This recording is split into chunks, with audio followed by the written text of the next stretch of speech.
Good morning. Look what we got. It's the tomatoes. So I started these tomatoes inside in our house, and This was late January that we started them because we have somewhere to go with them. yes. So you don't want to start too early because they're getting big, and we have somewhere to go in our greenhouses. But we always do a great big show off tomato in our greenhouses because people are walking in maybe the first time in, say, like May, and they're like, "Oh my goodness, you've got tomatoes already!" They always want to pick them. Yeah, I'm like, don't touch my leave my tomatoes. I'm having a tomato bacon sandwich tonight. So I just have three. These are Better Boy tomatoes, and I have them in a 6-inch pot. Now, I did that because it doesn't matter. I know that I'm going to transplant them. So today we're going to show a little bit. We're going to transplant them into another temporary pot because our greenhouses are filling up. And essentially, I want them into a big container. So our rule of thumb, when we're talking And we're not going to tomatoes, be moving around that big container. yeah, once it goes in its Yep. spot, because it's a big container. Rule of thumb, I think, for a tomato going into a container is 5 gallons is kind of that minimum. That's how much soil you want. So That's big minimum. container. Yeah, that's minimum. This one is really big. Now there's So- some varieties that are starting to come out. We saw them at the Carlin show. Yeah. That they're I forgot what the name. vegetatus. I forgot what the name was. But they're it's a smaller. shorter, more compact, more for people who have balconies yeah, or patios. And there's patio vegetables. There is, but those this are going to be was- smaller. They were working with Natural Beauty, I think, to believe develop so. those. Yeah, so they had a whole line. So there is a line coming out. I just don't know that they're ready yet. Yeah, we didn't. They were giving them out at the show, but we didn't sample them. We had them on our deck, and I think we had some. I don't remember what we had those. Some peppers. Didn't we give them to the kids? No, we gave them to one of the employees Oh, okay, that's right. That's right. We'll have to ask them. because we were going on vacation and we're like, Yeah, we're somebody not else has taking got to care of it. babysit. So how many of you have grown tomatoes in a container, Mhm. not just in the ground? So in the ground, of course, Yeah. many people that's the proven choice one. Yeah, Or but even the they hanging- used to have the topsy turvy, Yes. where it was in a bag and then hung upside down and it Yeah.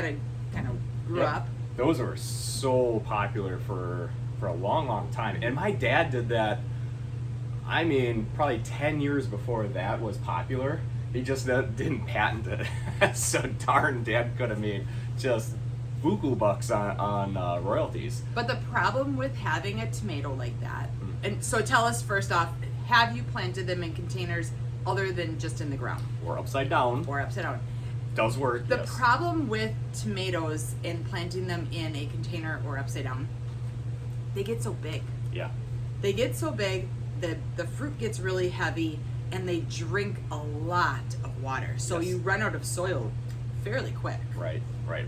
So I'm going to show you what we're going to do here. We're going to transplant. We're going from the 6-inch pot to, these are 10-inch standard pots. Again, this is just a temporary. They're not going to live their life in this. This is just to buy us to the next step. We'll go through and transplant them again into their final home, which is going to be a very large container. I've got 3 of them growing in this pot. We're just going to pull them apart and transplant them, but we want to show you a few things. So I'm just going to pop this out. And the reason why we're wanting to pull them apart now and transplant them is because their roots are still kind of delicate in there. And once they start getting bigger, those roots will really be intertwined and we don't want to break them off at that point. So we'll just carefully pull these apart right now.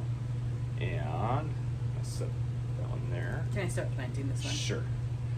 So something else that we're going to do is, you can see on here, we're going to bury these. So one of the great things about tomatoes is you can absolutely bury them. So even if you get a really lanky tomato, we're going to go through and you see all these stems. I'm gonna bury it to about here. I could actually go right to the top. That's actually what I'm going to do. So anything that's going to go below the soil, I'm just going to nip off and take those leaves right off. But if you look on the side of here, on this main stem, it looks like there's little hairs. That's actually roots. So wherever that goes underneath the soil and that starts touching that soil, that will root in. So yeah, I'm going to bury this. We call it burying it up to the neck. And I don't know why, but when when we tell our customers that, they're like, really? Yeah, like, yes, you can absolutely bury a tomato.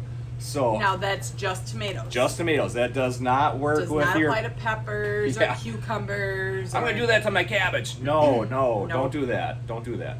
So I'm going to really get that way down in there. And it just makes a nicer plant, and it will start rooting out along that main stem, and it just goes that much faster too. So you can see I really did bury that tomato down in there. So now all three of them have their own little homes to start. They were better boys, and so I made sure to grab my tags so that in 2 weeks from now, I'm not like, oh, what were those? Because we have a lot of varieties, so make sure, if you don't have tags, grab a popsicle stick or something that you can write on and put it in there so you don't forget, because even with when you have little tiny seedlings, guess what? They all look alike. Tomatoes look like peppers and vice versa. They will all look alike until later on. So you won't know what you have. So be sure to, as you're going through and transplanting, make sure you mark all of that. So they're not hard to transplant. Not at all. It will make that stem a lot thicker, so that helps when you're talking about the wind or the rain when they do get planted, whether you're sitting it on a patio or whether you end up putting it in the ground. Yeah. What I tell some of our customers that, when by the end of our season, tomatoes start getting longer because they're in such tiny little containers. They're not meant for that home. So they'll start stretching because they're kind of crowded together. Yeah. And I always say, if they're too tall for where you're planting, lay them down and poke that head out. Yeah, and they'll turn. They're gonna turn towards the sun anyway. It's kind of like the topsy-turvy. Yeah. When you planted it upside down, it would try curling up, but once it gets big enough, it'll fall. And you can grow tomatoes upside down. It does work really well. So in the pots, when we plant these, now we're going to let them sit and grow to be pretty big until we give them their permanent home. Mm-hmm. We will put a tomato cage in there, because a heavy duty one too. Yes. If you get there's so many cheap ones out there. Don't get the cheap. Spend some money on the tomato cages, because you'll use them year after year. Yeah, that tomato is gonna get heavy and full of foliage, and it starts leaning one way. And if you get the really cheap tomato cages, it just falls right over. It doesn't do you any good to have it, so you might as well spend the money on a heavy duty one. So as far as fertilizing, are you going to fertilize these right away? These have been getting fertilizer already. So our BYN Neighbor Fertilizer, they're getting about a half dose of our BYN Neighbor Fertilizer. It was after about 2 or 3 weeks I started giving them a little bit, and so half strength. Now they're getting the full-on dose. They're getting everything else, the hanging baskets, the bedding plants, everything is getting full strength BYN Neighbor Fertilizer. They've been getting it too. So yeah, they're absolutely getting the nutrients that they need. And talking about calcium, because that's always a big thing with the tomatoes. Yep. Will you put that in at this point, or do you put it in at the final planting? I'll put that in the final, because that's really once they start fruiting. So what Amy's talking about is, a lot of people have the problem of the blossom end rot, and we'll get into that more. Yep, and we have a video on our YouTube channel that explains that more thoroughly. But the blossom end rot it's a twofold problem. So one is a lack of calcium, and then improper watering. So when those two come together, that's where you get that nasty, looks like it's black rotting spot. On the tomato, and it doesn't grow through that. So what we do is we tell our customers, go ahead and throw in a couple Tums, like the antacids. It doesn't have to be Tums. It's calcium. It could be off-brand. It doesn't matter. Yeah, that's just the easiest, cheapest. It can be berry flavored. It doesn't matter. just like a handful of Tums. I crush them up and I push them down into the soil, and that helps get that calcium in there right away. Yes, there's calcium sprays. There's calcium. You can buy calcium, but the cheapest, most efficient way, just for $3, go get a thing of Tums at the dollar store, and you can put those in. Our dogs used to they love the berry flavor, so I found that I really had to, like, why is why are the dogs in my tomatoes? And sure enough, they were eating the tums. So you got to kind of watch for that too. But I like to crush them up and bury them down in there. So the other question we're gonna have is, when you water these, Yep. does it matter if you get water on the leaves or on the soil? Your overall best practice, you're trying to aim for the soil. I'm not that careful. If I was really careful, I'd be watering for 24 hours a day, with the amount of flowers and plants that we have. So I'm not that careful. But why is that? Why would you want to go for the soil? Just so the leaves aren't, if they're outside, they'd be wet. Mm-hmm. But if you aim for that soil, if they're getting rain, they're gonna get wet. Really, it's the spores in the ground that cause the trouble. Where you can get Blight. the blight. That's actually in the ground, and a heavy rain or watering in it splashes up. That's why we tell our customers, keep, as these grow, keep it clean, keep those stems clean so that it's not splashing up on the leaves, because that's where you get that blight.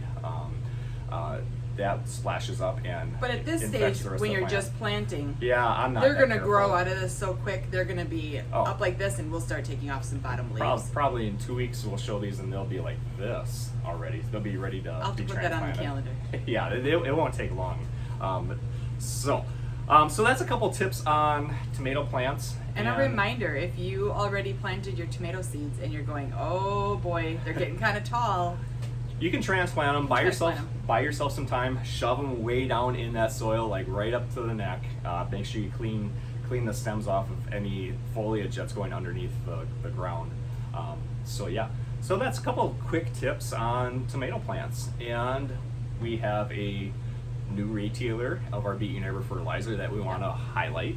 So that is Ohio Valley Landscaping Nursery in Henderson, Kentucky. We have not visited there. It's kind of where Illinois, Indiana, Missouri, like Evansville is down in that area. Okay. It's down like when Area- you look area at we haven't Kentucky traveled like in. this, yeah. Yeah, we lived in northern Kentucky, in the Cincinnati area. So we've spent time there. We used to travel down by the horse farms. So beautiful. Lexington area. But it's such a Ohio Valley, beautiful Ohio Valley Landscaping Nursery now has the fertilizer. They've had it for I think like a month now. Okay. And of course, call and check to make sure what their hours are. Yeah. Make sure you go in, say hi, grab a jar, and let them know that you watch us. Yeah, and that shopping. Thank them for shopping. carrying it. Yeah, shopping local is a big part of what It we is. want for small business to small business. So, and these retailers that are contacting us, it's because of you. So you are that grassroots, letting those greenhouses, those retailers, those floral shops, those. Joanne Wenzel. Okay.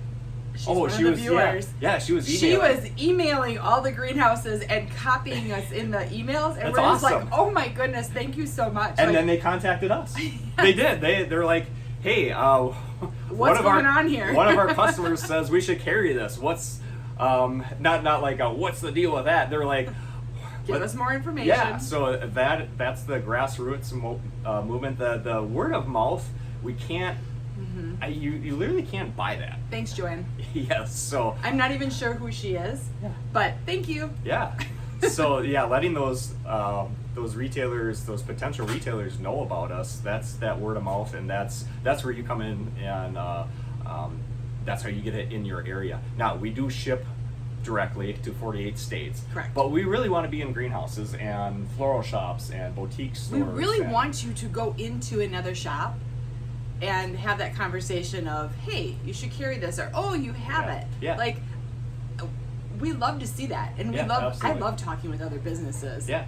It's a lot of fun to see what everybody's doing and how our field of expertise kind of grows. Yeah, and we have a retailer coming by us to check out our greenhouses, just to kind of compare notes of like, how do you do this or that. So we like doing that. So It's a lot of fun. So yeah, so thank you for being that voice and giving us a shout out and letting others know about our Beat Your Neighbor fertilizer. So all of that information is at beatyourneighbor.com, and there's a retailer map there, and it says retail locator. You can click on that button, map of the United States, that shows where all those locations are. And we are adding, I mean, how many did we have yesterday that contacted us? There was a bunch. Yeah. You know, so it's fun. Yeah, so we're rapidly moving But across there's the a difference United between contacting us Yep. and actually getting the paperwork in. Yeah, because there's and some then information. actually placing Ordering. an order. Yeah, and once they order, we put them on the map. So. Yep. Yeah. All right. So have a great day. We'll be back again tomorrow. Bye. Bye-bye.